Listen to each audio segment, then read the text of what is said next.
नमस्कार दोस्तों, स्वागत है आपका मेरे चैनल कॉमिक्स लाइफ में।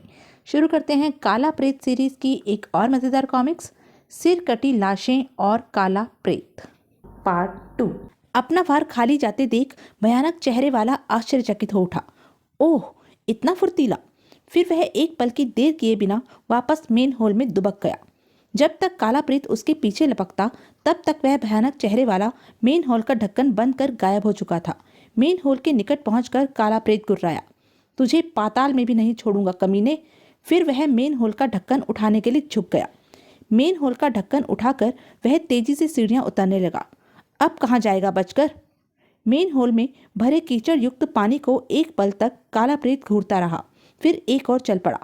कहाँ गायब हो गया? एकाएक वह एक साइड की दीवार में बड़ा सा गोल गड्ढा देखकर चौंका। अरे, यह छेद कैसा? कहीं वह इसी में तो नहीं गायब हुआ है? अंदर घुसकर देखूं। उस गड्ढे की दूसरी ओर निकलकर, ओह, यह तो एकदम सूखा स्थान है। और यह सीढ़ियां यहाँ किसने बनाई? फिर वह उन सीढ़ियों पर चढ़ने लगा। ऊपर पहुंचकर काला प्रेत चकित रह गया। सामने ही एक कमरा था जिसकी दीवार पर विभिन्न जानवरों के सिर टंगे थे और कमरे के बीचों बीच एक बदसूरत व्यक्ति खड़ा था। कौन हो तुम और यहाँ क्या कर रहे हो? लेकिन तुम यहाँ आए कैसे? यह बाद में बताऊंगा। अभी तो तुम यह बताओ, वह सिर कटी लाशों वाला शैतान कहाँ है? सिर कटी लाशों वाला शैतान? कैसी बात कर रहे हो तुम? कृपया उसका नाम मेरे सामने न लो, वरना मेरा तो डर के मारे हार्ट फेल हो जाएगा। बकवास मत करो, यहीं आया है वह। जल्दी बताओ, तुमने उसे कहाँ छिपाया है, वरना मुझे सख्ती करनी पड़ेगी। तुम्हें गलत फहमी हुई है। मेरा सिर कटी लाशों वाले शैतान से कोई संबंध नहीं। मैं तो जानवरों के सिरों में भूसा भरकर उन्हें बेचता हूँ। ये देखो, ये हिरन का सिर मैंने आज ही तैयार किया है। दुकानदार ने उसे बातों में फंसाकर अचानक दीवार पर टंगे उस हिरन का सिर घुमा दिया। अगले ही पल, ओह धोखा! बड़ा आया था मुझे पकड़ने। चलूं, इसका भी सिर काट लूं। भयानक चेहरे वाला उस खाली स्थान में बनी सीढ़ियों द्वारा वहां जा पहुंचा जहां काला प्रेत एक पिंजरे में कैद हो चुका था। अब कहो तीसमार खां, कैसे मिजाज हैं? मैं तुम्हारा खून पी जाऊंगा कमीने। तू पागल है, न जाने कितने निर्दोषों की तूने हत्या की है। मैं तुझे जिंदा नहीं छोड़ूंगा। काला प्रेत गुस्से के मारे पिंजरे की सलाखें झंझोड़ने लगा। उसे विवश देख बूढ़ा व्यंग्यपूर्ण स्वर में बोला, अपनी खैर मनाओ। इस पिंजरे का इंतजाम खास तौर से मैंने तुम्हारे ही जैसे अपना खून पीने वालों के लिए किया है। कितना भी जोर लगा लो, इसका दरवाजा टस से मस नहीं होने वाला। चलो, अब मरने के लिए तैयार हो जाओ। उसे ब्लो पाइप गले से उतारता देख काला प्रेत सोच में पड़ गया। ओह, इसे किसी तरह बातों में लगाकर समय व्यतीत करना चाहिए ताकि उतने समय में पिंजरे से निकलने की कोई तरकीब सोच सकूं। अगले पल वह उसे बातों में उलझाने की कोशिश करने लगा। तुम ठीक कह रहे हो, सचमुच इस समय मैं तुम्हारे रहमो करम पर ही हूँ। बस यही नहीं समझ पा रहा हूँ कि तुम मुझे मारना क्यों चाहते हो। मैंने तुम्हारा क्या बिगाड़ा है?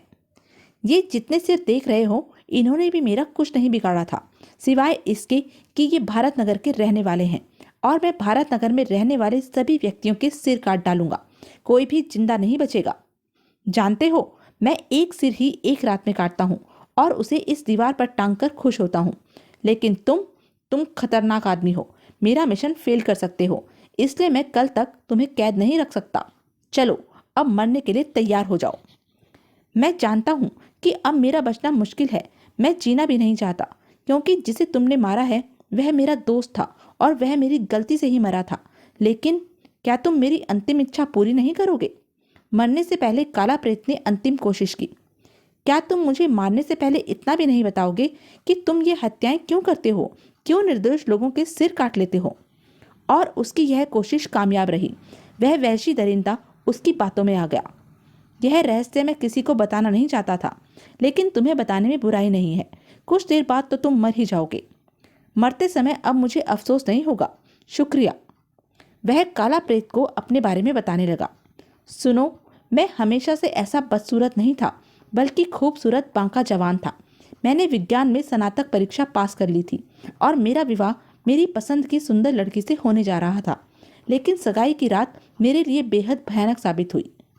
उस दिन मैं अपने भावी ससुर की कोठी पर मेहमानों से भरे हाल में अपने दोस्तों के बीच घिरा अपनी किस्मत पर फूला नहीं समा रहा था। भाग्य हो तो तेरे जैसा। क्या हाथ मारा है दोस्त?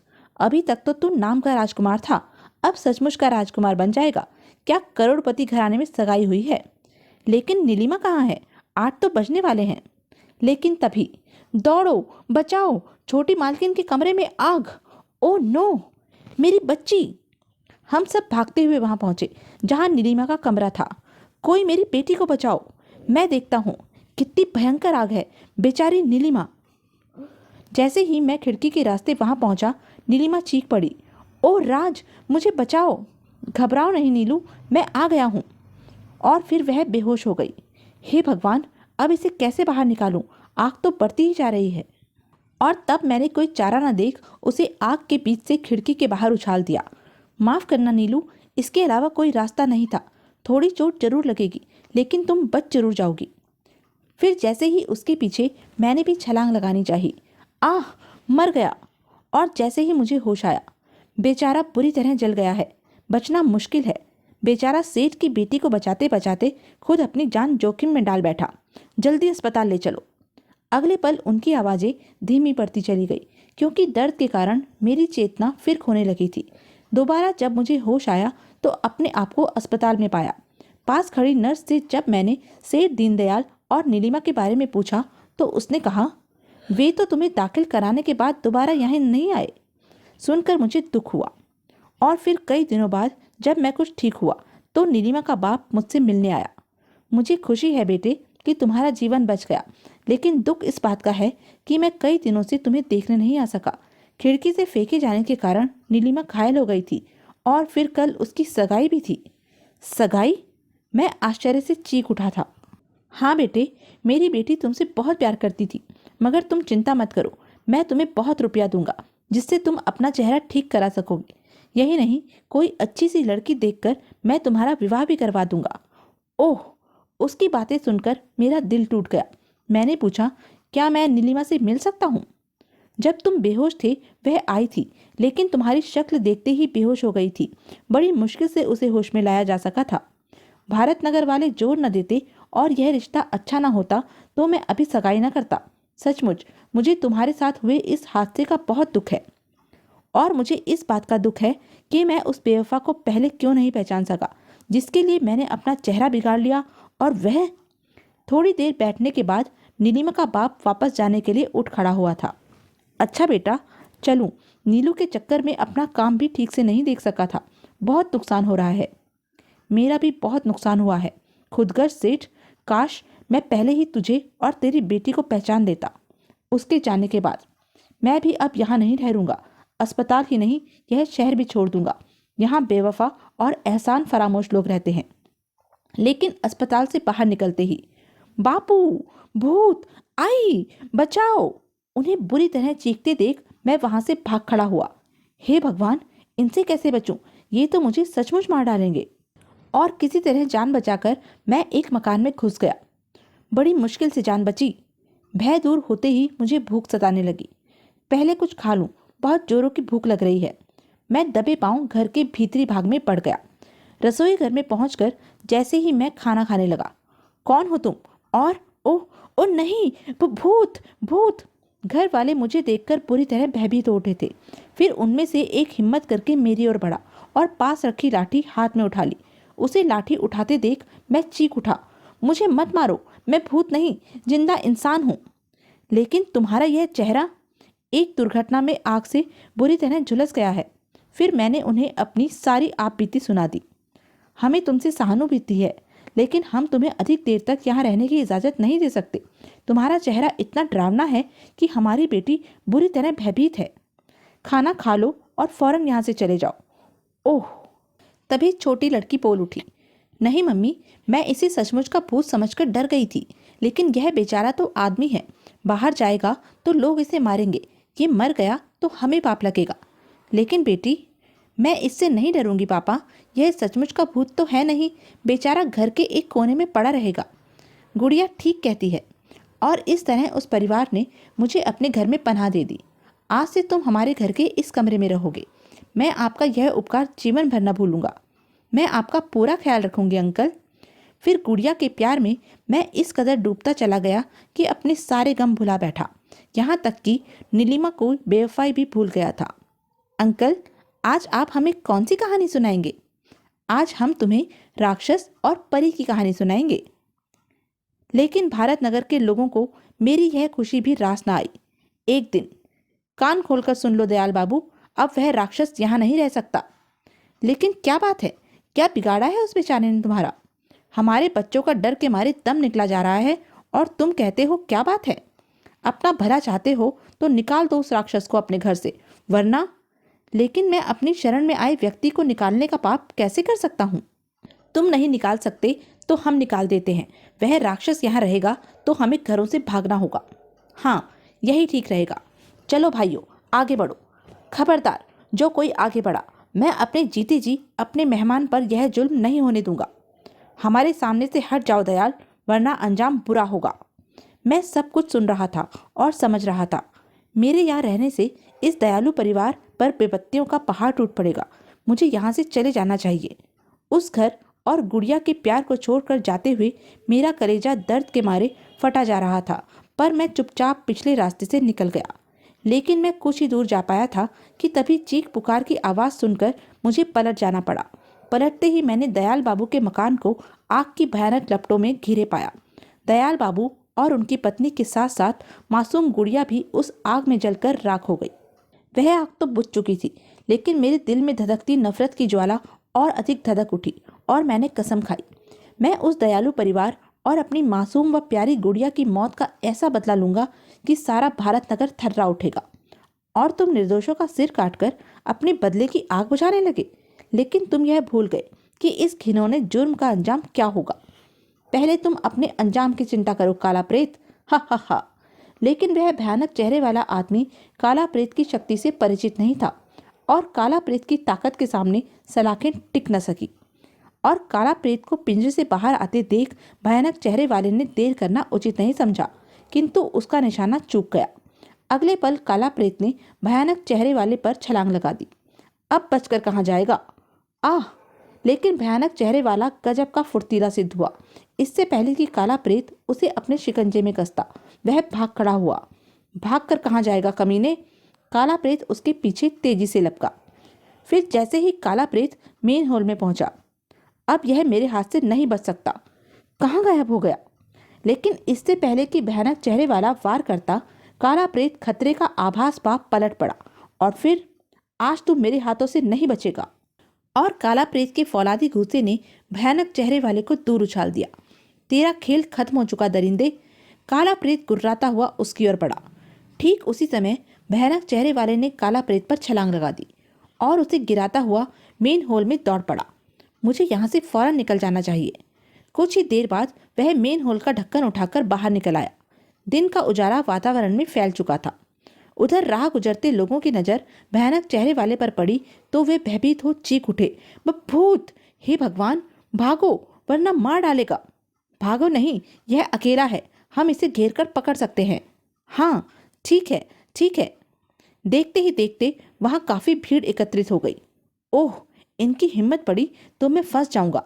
अगले ही पल भयानक चेहरे वाला कुल्हाड़ा ताने हुए आगे बढ़ा और खचाक! भयानक चेहरे वाले ने देखते ही देखते कई सिर काट डाले और मौत के डर से वहां खड़ी भीड़ में भगदड़ मच गई। बचाओ! हाय, मरा! नहीं, मेरे बापू को मत मारो! भागो वरना सबको मार डालेगा। तभी भयानक चेहरे वाले की नजर सड़क पर खड़ी एक कार पर पड़ी। उस कार का मालिक मौत के डर से शायद कार वहीं खड़ी छोड़कर भाग खड़ा हुआ था। काम बन गया, यहाँ रुकना खतरे से खाली नहीं है। काला प्रेत आता ही होगा। अगले ही पल वह कार में जा बैठा। उधर काला प्रेत मेन हॉल का ढक्कन उठा बाहर निकल रहा था। उफ! कितने निर्दोषों को मौत के घाट उतार दिया कमीने ने। तभी कार के इंजन की आवाज ने काला प्रेत को चौंकाया। भागती कार की ड्राइविंग सीट पर बैठे भयानक चेहरे वाले पर काला प्रेत की नजर पड़ चुकी थी। ओह, तो वह भाग रहा है। दूसरे ही पल काला प्रेत कुछ ही दूर खड़ी अपनी मोटरसाइकिल पर जा बैठा। फिर जैसे ही काला प्रेत ने मोटरसाइकिल का रुख कार वाली दिशा में मोड़ा, एसपी साहब की जीप वहां आकर रुकी। एसपी साहब तुरंत जीप से नीचे उतर आए। काला प्रेत, तुम कहाँ थे? हमने तुम्हें कहाँ कहाँ नहीं ढूंढा। पर यह क्या, इतनी लाशें? यह उसी शैतान का कारनामा है एसपी साहब, मैं उसी के पीछे जा रहा हूँ। दूसरे ही पल काला प्रेत की मोटरसाइकिल आगे बढ़ चुकी थी। ओह माय गॉड, यह किसी पागल आदमी का ही काम हो सकता है। अगले ही पल एसपी ने जीप पर सवार होते हुए ड्राइवर को आदेश दिया, काला प्रेत का पीछा करो। Okay sir. और जीप मोटरसाइकिल का पीछा करने लगी। उधर अपने पीछे मोटरसाइकिल पर काला प्रेत को आते देख भयानक चेहरे वाले ने कार की स्पीड और बढ़ा दी। यह कमबख्त तो मेरा पीछा ही नहीं छोड़ रहा है। लेकिन मोटरसाइकिल और कार के बीच फासला निरंतर कम होता जा रहा था। कुछ ही देर बाद काला प्रेत की मोटरसाइकिल कार के बराबर में दौड़ रही थी। भागना बेकार है शैतान, तुम्हारी भलाई इसी में है कि अपने आप को कानून के हवाले कर दो। कानून? हा हा हा। तभी पीछे आ रही जीप से फायर हुआ। ओह, पुलिस भी! टायर फटते ही भयानक चेहरे वाला स्टीयरिंग पर नियंत्रण खो बैठा और अगले ही पल कार लहराती हुई सड़क की ढलान पर उतर गई और एक मोटे तने वाले पेड़ से जा टकराई। कार में आग लग गई थी। और इससे पहले कि काला प्रेत कार तक पहुंचता, भयानक चेहरे वाला तेजी से उठकर दौड़ पड़ा। लेकिन तभी काला प्रेत की नजर भागते हुए भयानक चेहरे वाले पर पड़ गई। वह उसके पीछे लपकता हुआ चीख उठा, रुक जाओ! लेकिन भयानक चेहरे वाला दौड़ता ही रहा। काला प्रेत काफी पीछे था। कुछ ही देर बाद भयानक चेहरे वाले की नजर विपरीत दिशा से धीमी रफ्तार से आती पैसेंजर ट्रेन पर पड़ी। अगर मैं ट्रेन पर चढ़ गया तो ये लोग मुझे कभी नहीं पकड़ सकेंगे। और ट्रेन के गुजर जाने से पहले भयानक चेहरे वाला ट्रेन के समीप जा पहुंचा। इधर काला प्रेत भयानक चेहरे वाले के इरादे को भांप सोच में पड़ गया। यह कमीना आसानी से हाथ नहीं आएगा। और एसपी सिन्हा भयानक चेहरे वाले का निशाना ले ही रहे थे कि तभी पटरियों के साथ बिछी रोड़ियों पर भयानक चेहरे वाले का पैर फिसल गया। आई! फिर ट्रेन के गुजर जाने के बाद दूसरों का सिर काटने वाला खुद सिर कटी लाश में बदल चुका था। काला प्रेत ने घृणापूर्ण नजर से अपना चेहरा एसपी की तरफ घुमाते हुए कहा, आखिर मेरे हाथों से बच ही निकला शैतान। इसे अपने गुनाहों की सजा खुद ब खुद मिल गई। एसपी साहब ने अपने चालक को हिदायत दी, तुरंत पुलिस कंट्रोल रूम को इस घटना से सूचित करो। Yes sir. चालक जीप की तरफ लौट पड़ा और कुछ ही घंटों बाद भयानक चेहरे वाले के मरने की खबर जंगल की आग की तरह सारे शहर में फैल गई। लोगों ने राहत की सांस ली। आज सुबह सिर काटने वाला हत्यारा मारा गया। खबरों के अनुसार भगवान का शुक्र है कि वह दरिंदा मारा गया। वो सिर कटी लाशें का आतंक खत्म हो गया। पुलिस जिंदाबाद, काला प्रेत जिंदाबाद। अपने ऑफिस में पहुंच एसपी सिन्हा ने काला प्रेत को उदास देख पूछा, क्या बात है काला प्रेत, तुम उस दरिंदे की मौत से खुश नहीं हो? ऐसी बात नहीं है सिन्हा साहब। फिर क्या बात है? इतना बड़ा कारनामा करने के बाद भी तुम उदास हो? अपने प्रिय दोस्त की जुदाई का एहसास मुझे तड़पा रहा है एसपी साहब। मैं भाभी के सामने क्या मुंह लेकर जाऊंगा? काला प्रेत उठ खड़ा हुआ। फिर काला प्रेत को जाते देख एसपी सिन्हा बोले, अब कहाँ चले? अभी तो अपने दोस्त के घर जाऊंगा। उसकी अंतिम क्रिया में शामिल होने के अलावा मुझे उसकी पत्नी को धीरज भी बंधाना है। इंस्पेक्टर अशोक की लाश अभी यहीं है काला प्रेत।